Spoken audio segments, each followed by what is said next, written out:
नमस्कार दोस्तों, आदिवासी अस्मिता YouTube channel में तुम्हारा स्वागत है। हाँ है विकास वसावा। आज निजर तालुका पंचायत जो अतुलवाड़ विहाय जो नवयुवा है, तो अंत नवयुवा आज निजर तालुका पंचायत में टीडीओ साहेब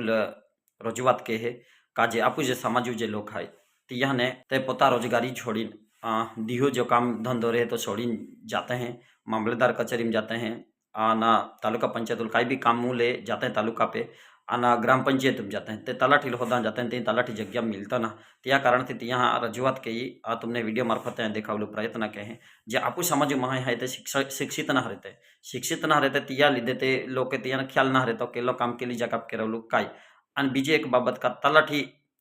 ग्राम पंचायत में रहे तो तालुका पर रहे तो त्या ख्याल ना रहता,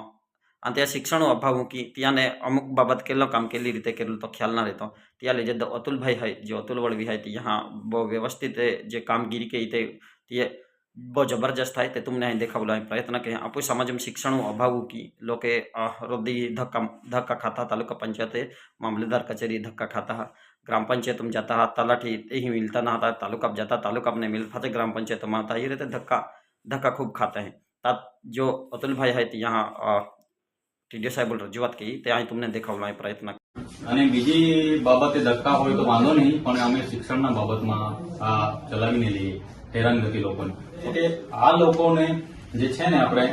આ વિસ્તારમાં પોસાતું હોય, આ તો આર્થિક રીતે પછાત વિસ્તાર છે, શૈક્ષણિક રીતે લોકોને કઈ સમજાતું પોસાતું હોય તો નોકરી કરે, નહીં તો બદલી કરાવી દે, પણ અમારા લોકોને શૈક્ષણિક રીતે કે કઈ રીતે એટલે અડચણ આવી નહીં જોઈએ, પ્રેમપૂર્વક સમજાવી एक बार छोड़ीने 10 बार समझाવું। मुख्य वस्तु ए साहेब के आ लोग पंचायत पर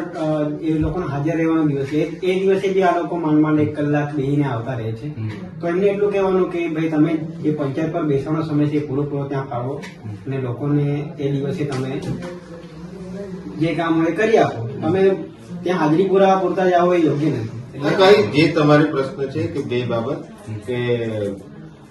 જે લોકોને અગવડ પડે છે તો એ બાબતે તમામ તલાટી કમ મંત્રીઓને અમે સૂચિત કરશું કે ભાઈ ગ્રામ પંચાયતનું જે કામ છે ગ્રામ પંચાયતમાં જ પૂર્ણ થઈ જાય અને એમને ભાઈ અથવા તો